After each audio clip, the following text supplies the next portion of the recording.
प्रदेश की राजनीति से इस वक्त की सबसे बड़ी खबर सामने आ रही है, जहां मुख्यमंत्री योगी आदित्यनाथ की अध्यक्षता में हुई कैबिनेट बैठक में कई बड़े फैसलों पर मुहर लगाई गई। लेकिन सबसे ज्यादा चर्चा उस फैसले की हो रही है जिसने यूपी पंचायत चुनाव की राह लगभग साफ कर दी है। योगी सरकार ने पंचायत चुनाव में ओबीसी आरक्षण तय करने के लिए नए समर्पित आयोग की गठन को मंजूरी दे दी है। सरकार का कहना है कि बिना वैज्ञानिक सर्वे और सही आंकड़ों के आरक्षण तय करना संभव नहीं है, इसीलिए अब यह आयोग प्रदेश भर में सामाजिक और आर्थिक स्थिति का अध्ययन करेगा और उसके आधार पर आरक्षण का फॉर्मूला तैयार करेगा। दरअसल पिछली बार निकाय चुनाव के दौरान ओबीसी आरक्षण को लेकर कानूनी विवाद खड़ा हो गया था और हाई कोर्ट से लेकर सुप्रीम कोर्ट तक मामला पहुंचा था। उसी अनुभव को देखते हुए इस बार सरकार कोई जोखिम नहीं लेना चाहती। माना जा रहा है कि आयोग की रिपोर्ट आने के बाद ही पंचायत चुनाव की प्रक्रिया आगे बढ़ेगी, यानी चुनाव कुछ महीनों के लिए टल सकते हैं। लेकिन बीजेपी इसे कानूनी रूप से मजबूत और सामाजिक न्याय वाला फैसला बता रही है। कैबिनेट बैठक में सिर्फ पंचायत चुनाव ही नहीं बल्कि कई और अहम प्रस्तावों पर भी मुहर लगाई गई।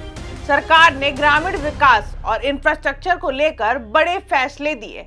प्रदेश में सड़कों पर कनेक्टिविटी को मजबूत करने के लिए नए प्रोजेक्ट्स को मंजूरी दी गई है। इसके साथ ही कई जिलों में स्वास्थ्य सेवाओं को बेहतर बनाने के लिए नए मेडिकल ढांचे पर भी चर्चा हुई। सरकार का फोकस साफ दिखाई दे रहा है कि 2027 विधानसभा चुनाव से पहले गांव, गरीब और पिछड़े वर्ग के बीच अपनी पकड़ और मजबूत की जाए। यही वजह है कि पंचायत चुनाव को लेकर सरकार बेहद सतर्क दिखाई दे रही है, क्योंकि गांव की राजनीति ही विधानसभा चुनाव की बुनियाद तैयार करती है। पंचायत प्रतिनिधि ही आगे चलकर बूथ स्तर पर सबसे मजबूत राजनीतिक नेटवर्क बनाते हैं।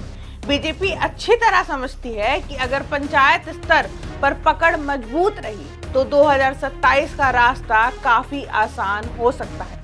बैठक में किसानों और युवाओं से जुड़े मुद्दे पर भी चर्चा हुई। सरकार ने कई विभागों में प्रशासनिक सुधार और योजनाओं की मॉनिटरिंग तेज करने के संकेत दिए हैं।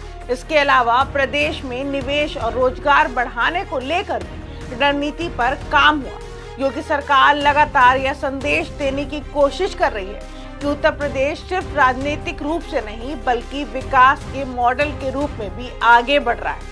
हालांकि विपक्ष इस पूरे फैसले को राजनीतिक तैयारी बता रहा है। समाजवादी पार्टी का आरोप है कि बीजेपी पंचायत चुनाव में देरी करके राजनीतिक लाभ लेना चाहती है, जबकि बीजेपी का दावा है कि वह पिछड़े वर्ग को उनका संवैधानिक अधिकार देने के लिए यह कदम उठा रही है। अब सबसे बड़ा सवाल यही है कि यह पंचायत चुनाव से पहले लिया गया यह फैसला 2027 की राजनीतिक रणनीति का हिस्सा है। क्या ओबीसी आरक्षण के जरिए बीजेपी गांव में अपनी पकड़ और मजबूत करना चाहती है? क्योंकि उत्तर प्रदेश की राजनीति में पिछड़ा वर्ग सबसे बड़ा वोट बैंक माना जाता है और पंचायत चुनाव उसी सामाजिक समीकरण को साधने का सबसे बड़ा जरिया भी बनते हैं।